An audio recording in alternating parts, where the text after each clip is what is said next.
নমস্কাৰ আপোনালোকে চাই আছে খেলপ্ৰেমী আছাম ইউটিউব চেনেল ফিফা বিশ্বকাপত আজিৰ দিনটোত অৰ্থাৎ 16 জুন তাৰিখটোত 4খনকৈ মেটচ বৰ্তমান সময়লৈকে অনুষ্ঠিত হৈ গ'ল আৰু গোটেই 4খনেই ড্ৰত সমাপ্ত হৈছে। কোনো এটা টিম জিকা নাই।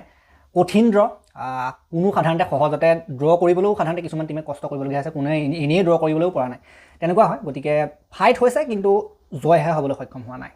চ' এই গোটেই 4খন খেলৰ ভিতৰত যিখন কেব' ভাৰ্ডে আৰু স্পেইনৰ মাজত খেল হৈছিলে সেইখন আটাইতকৈ ৰোমাঞ্চকৰ খেল আছিলে। সকলোৰে দৃষ্টি আকৰ্ষণ কৰিবলৈ সক্ষম হ'ল, সমগ্ৰ বিশ্বৰ হেডলাইন্স দখল কৰিবলৈ সক্ষম হৈছে এই খেলখনে। কি কাৰণে? কেব' ভাৰ্ডে মাত্ৰ 5 লাখ জনসংখ্যাৰ এখন দেশ, প্ৰথমবাৰৰ বাবে ফিফা বিশ্বকাপলৈ কোৱালিফাই কৰিছে, প্ৰথমবাৰৰ বাবে ফিফা বিশ্বকাপত ভৰি দিছে। প্ৰথমখন খেলতে স্পেইনৰ নিচিনা এটা টিম, বিশ্ব বিজেতা টিম, যি আগতে ফিফা বিশ্বকাপ জয়ী হৈছে, জিকিছে, যিটো টিমক 2026 ফিফা বিশ্বকাপৰ অন্যতম দাবীদাৰ হিচাপে গণ্য কৰা হৈছে, সেইটো টিমৰ লগত তেওঁলোকে ড্ৰ খেলি দিলে, 0-0 ড্ৰ খেলি দিলে। আৰু স্পেনিছ ফুটবলৰ কথাটো আপোনালোকে জানেই। সেই স্পেনিছ ফুটবলৰ ক'বলৈ গ'লে ডাঙৰ প্ৰত্যাহ্বান জনাইছে স্পেনিছ ফুটবলক। প্ৰথমখন খেলতে ইমান সুন্দৰ প্ৰদৰ্শন কৰি 0-0 এটা স্ক'ৰ লাইন আমি দেখিবলৈ পালোঁ। কোনেও এটা গ'লো মাৰিবলৈ সক্ষম নহ'লে। স্পেইনৰ ফালৰ পৰা এটেক হৈছিলে, কিন্তু এটা কথা কোৱা হয় ন, হাৰাম বল বুলি যিটো কোৱা হয়। চ' টোটেল ডিফেন্স, কমপ্লিট ডিফেন্স, সেই হাৰাম বলটো আমি আজি দেখিবলৈ পালোঁ স্পেইনৰ কেব ভাৰ্ডে ফুটবল টিমটোৰ পৰা স্পেইনৰ এগেইনষ্টত। গতিকে তেওঁলোকে গ'ল খাব, এনেকৈ আহিছিলে যে গ'ল আমি নাখাওঁ আৰু গ'ল আমি নিদিওঁ, সেইটো গোটেই কমপ্লিট সাধাৰণতে ডিফেন্সত নামি গৈছিলে গোটেই টিমটো। চ' ফুটবলৰ ভাষাত সেইটো হাৰাম বল বুলি কোৱা হয়। গতিকে হাৰাম বল সাধাৰণতে খেলৰ ষ্টাইল, এটা জেগাতে সাধাৰণতে গোটেইখিনি প্লেয়াৰে খেলি থকা, না গ'ল দিয়া না গ'ল খাবলৈ দিয়া, সেইটো মাইণ্ডছেটত খেলাটো হৈছে হাৰাম বল। গতিকে সেইটো আজি আমি দেখিবলৈ পালোঁ। গতিকে যিটো ডিফেন্স কেব' ভাৰ্ডে যিটো ডিফেন্স আছিলে সেইটো কিন্তু ভেট কৰিবলৈ সক্ষম নহ'লে। যিটো স্পেইনৰ টিম, ইমান হেভি নাম আছিলে ন, লামিন ইয়ামাল আৰু নিকো উইলিয়ামছক প্ৰথমতে প্লেইং 11ত নমোৱা নাছিলে, ষ্টাৰ্টিং 11ত, তাৰ পাছত একেবাৰে শেষৰ ফালে নমাইছে, কিন্তু তেওঁলোকক নমায়ো কিন্তু কোনো কাম নহ'লে পাছত। গতিকে তথাপিতো তেওঁলোকক ননমালেও তাত বেলেণ্ডৰ জিকা ৰড্ৰিৰ নিচিনা প্লেয়াৰ কিন্তু আছিলে, পেড্ৰিৰ নিচিনা প্লেয়াৰ আছিলে ন, দেন ওয়াৰ জাবালৰ নিচিনা প্লেয়াৰ আছিলে, কুকুৰেয়া নিচিনা প্লেয়াৰ আছিলে। গতিকে ইমানখিনি প্লেয়াৰ থাকিও একো কৰিব নোৱাৰিলে। গতিকে সেইটো আচৰিত ধৰণৰ কথা। বহুত নামী দাবী কিন্তু নাম আছিলে। আনহাতে কেব' ভাৰ্ডে টিমটোত ইমানো বৰ হেভি নাম নাছিলে। তেনেকৈ প্ৰথম সাধাৰণতে বিশ্বকাপত সোমোৱা টিমটোনো কেনেকুৱা ধৰণৰ নাম থাকিব ন, কথাটো তেনেকুৱা। এতিয়া লাহে লাহে চিনি পাবলৈ আৰম্ভ কৰিব, কিন্তু স্পেইনৰ কথা ক'বলৈ গ'লে বিশ্বৰ টপ, সকলোৱে চিনি পায়, গোটেই বিশ্ব বিখ্যাত। আৰু স্পেইনৰ ফালৰ পৰা বেয়া খেল হৈছে। তেওঁলোকৰ ফালৰ পৰা যেনেকুৱা এটেকিং ফুটবল, যেনেকুৱা ক্ৰিয়েটিভ ফুটবল দেখিবলৈ পোৱা যায় ন, সেই বস্তুটো আমি একেবাৰে দেখিবলৈ নাপালোঁ। এটেক হৈছিলে কিন্তু কোনোটো সাধাৰণতে ফিনিচিং কৰিব নোৱাৰিলে। অলপ লাকো নাছিল বুলি ক'ব লাগিব, লাকো বেয়া আছিল বুলি ক'ব লাগিব স্পেইন টিমটো, কাৰণ কিছুমান সাধাৰণতে গ'ল পষ্টত লাগি উভতি অহা নিচিনা আমি দেখিবলৈ পাইছোঁ। কিছুমান ওপৰেদি গৈছে, কিছুমান কাষেদি গৈছে, এনেকুৱা ধৰণৰ পৰিস্থিতি কিছুমান হৈছে। গতিকে সেইটো অলপ লাকৰো ফেক্টৰ এটা থাকে। কিন্তু যি কি নহওক, কেব' ভাৰ্ডে যিটো টিম প্ৰথমবাৰৰ কাৰণে আমি একদম আচৰিত ধৰণৰ প্ৰদৰ্শন কৰিছে। তেওঁলোকৰ গ'লকিপাৰজনকো মানিব লাগিব। গ'লকিপাৰজন ভাইৰেল হৈ পৰিছে, ভজিনহা। তেখেতে সাধাৰণতে বহুত কেইটাই ছেভ কৰিলে, বহুত বেছিয়ে ছেভ কৰিলে, নিজৰ এবভ দ্য হাইট গৈ পেলাই পাৰফৰ্মেঞ্চ দিছে। 40 বছৰ বয়সত তেখেতে তেনেকুৱা ধৰণৰ পাৰফৰ্মেঞ্চ দিছে। আৰু তেখেতৰ সাধাৰণতে ইনষ্টাগ্ৰাম ফলোৱাৰ 50,000 আছিলে, 50K। আৰু এইখন খেলৰ পাছত যেতিয়া ভাইৰেল হৈ গ'ল গোটেই মুভমেণ্টবিলাক, তেতিয়া একেবাৰে মিলিয়নত লাগি গ'ল। ৰাতিৰ ভিতৰত, নিশাৰ ভিতৰতে মিলিয়ন ছাবস্ক্ৰাইবাৰ, তেখেতৰ মিলিয়ন ফলোৱাৰ হৈ গৈছে ইনষ্টাগ্ৰামত ভজিনহাৰ। গতিকে সেইখন যিখন খেল সকলোৱে এখন আলোচনা কৰা খেল আছিলে, কেব' ভাৰ্ডে আৰু স্পেইনৰ 0-0 সমাপ্ত হ'ল।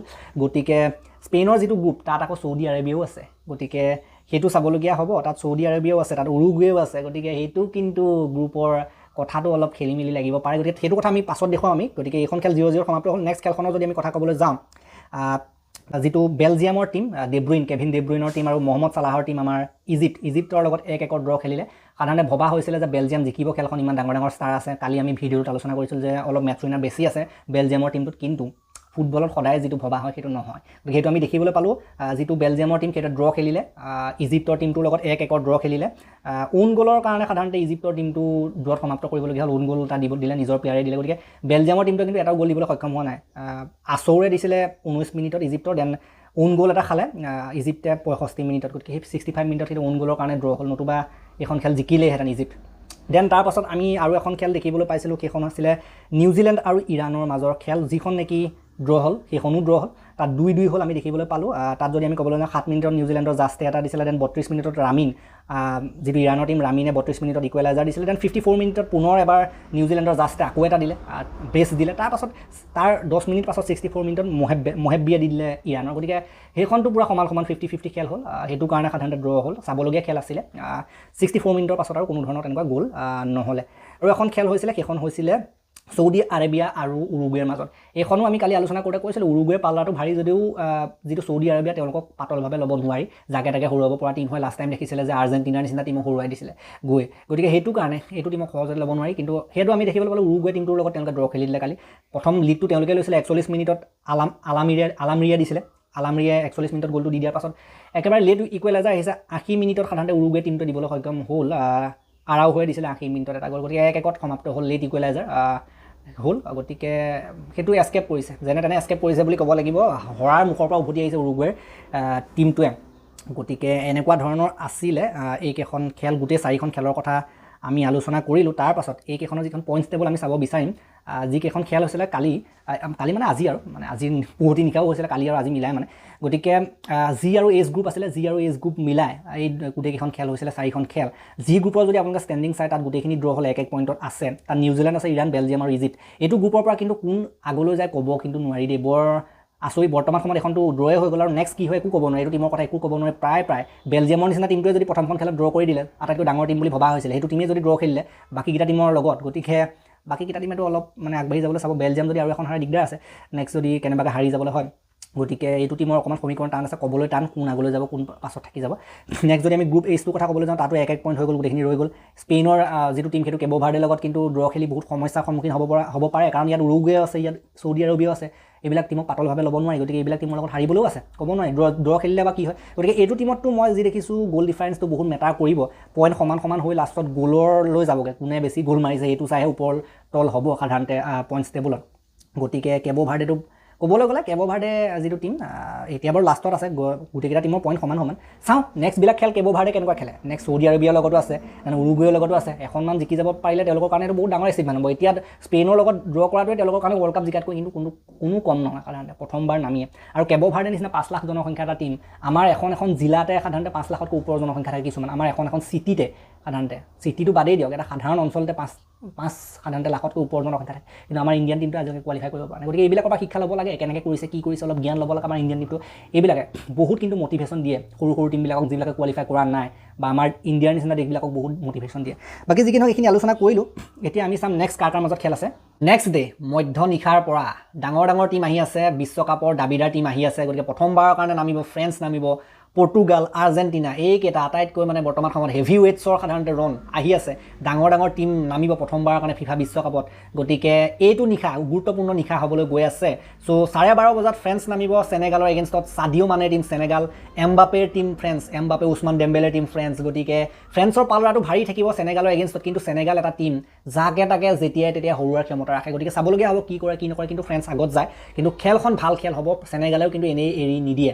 গতিকে এইখন 12:30 বজাত। দেন পুৱতি নিশা 3:30 বজাত নৰৱে আৰু ইৰাক। নৰৱে হৈছে আমাৰ আৰ্লিং হালেণ্ডৰ টীম, গতিকে আৰ্লিং হালেণ্ডৰ টীম নামিব ইৰাকৰ এগেইনষ্টত। গতিকে এইখন চাবলগীয়া হ'ব। আৰ্লিং হালেণ্ড আৰু চৰলথে মিলি খেলখন হয়তো মোৰ মতে জিকাবলৈ সক্ষম হ'ব ইৰাকৰ এগেইনষ্টত। গতিকে ইৰাক আৰু নৰৱে এইখন কিন্তু চাবলগীয়া এখন খেল। 3:30 বজাত নৰৱে এখন জিকিব লাগে পুৱতি নিশা। দেন আৰ্জেণ্টিনা নামিব ৰাতিপুৱা একেবাৰে 6:30 বজাত আলজেৰিয়াৰ এগেইনষ্টত নামিব আৰ্জেণ্টিনা। আলজেৰিয়া সাধাৰণতে ক'বলৈ গ'লে ইমান বৰ হেভি টীম নহয়, মই শুনা নাম মতে তাততো ৰিয়াদ মাহাৰেজ বুলি এজন আছে আলজেৰিয়াত, ভাল প্লেয়াৰ আগৰ পৰা খেলি থকা। গতিকে তেখেতে কি কৰে চাবলগীয়া হ'ব। আমাৰ মেছিয়ে কি কৰে চাবলগীয়া হ'ব। দেন আমাৰ জুলিয়ান এলভাৰেজ আছে ন, গতিকে তেওঁলোকে কেনেকুৱা ধৰণৰ পাৰফৰ্মেঞ্চ দিব পাৰে ন, চাবলগীয়া হ'ব। বিশেষকৈ মেছি আকৰ্ষণৰ কেন্দ্ৰবিন্দু এখন খেলত ৰাতিপুৱা 6:30 বজাত। গতিকে মেছি নামিব প্ৰথমবাৰৰ বাবে ফিফা বিশ্বকাপত, শেষ বিশ্বকাপ বাৰু, কিন্তু এইটো বিশ্বকাপত প্ৰথমবাৰৰ কাৰণে নামিব। দেন পুৱা একেবাৰে ৰাতিপুৱা বেলি ওলোৱা ৰাতিপুৱা 9:30 বজাত আছে আপোনাৰ অষ্ট্ৰিয়া আৰু জৰ্ডান। এইখন খেল বাৰু ইমান ইম্পৰ্টেণ্ট নহয়, অষ্ট্ৰিয়া ইমান ইম্পৰ্টেণ্ট মেটচ নহয় বাৰু, তথাপি খেল সকলোৱে ভাল হয়। নেক্সট ৰাতি 10:30 বজাত মানে কাইলৈ ৰাতি 10:30 বজাত নামিব পৰ্তুগাল। প্ৰথমবাৰৰ বাবে পৰ্তুগাল নামিব। ৰনাল্ডো আকৰ্ষণৰ মুখ্য কেন্দ্ৰবিন্দু হ'ব, Ronaldo, Joao Felix, Rafael Leao. গতিকে এইখন খেল চাবলগীয়া হ'ব। 10:30 বজাত ৰাতি পৰ্তুগাল ডিআৰ কংগো এগেইনষ্টত নামিব। ডিআৰ কংগো এবাৰ কোৱালিফাই কৰি গৈছে বিশ্বকাপলৈ, আৰু ডিআৰ কংগোৰ কথাটো ক'বলৈ গ'লে সৰু সুৰা কিন্তু টীম নহয়, যদিওবা সৰু নিচিনা লাগিছে, পাতলভাৱে ল'লে নহ'ব ডিআৰ কংগোক, কাৰণ তাত ভেন উইচাকাৰ নিচিনা প্লেয়াৰ, উইচাৰ নিচিনা প্লেয়াৰ, দেন আমি যদি ক'বলৈ যাওঁ বাকাম্বুৰ নিচিনা প্লেয়াৰ, বৰ সাংঘাতিক জঘন্য প্লেয়াৰ কিছুমান কিন্তু ডিআৰ কংগোৰ নিচিনা টীমটোত আছে। এইটো টীমে যাকে তাকে হৰুৱাৰ কিন্তু ক্ষমতা ৰাখে। গতিকে এইটো টীমৰ এগেইনষ্টত পৰ্তুগালে খেলিলেও সহজতে কিন্তু জয়খন নাপাবও পাৰে।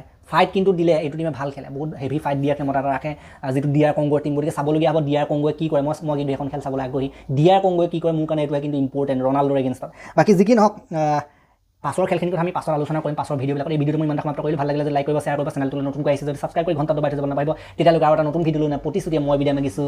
ধন্যবাদ।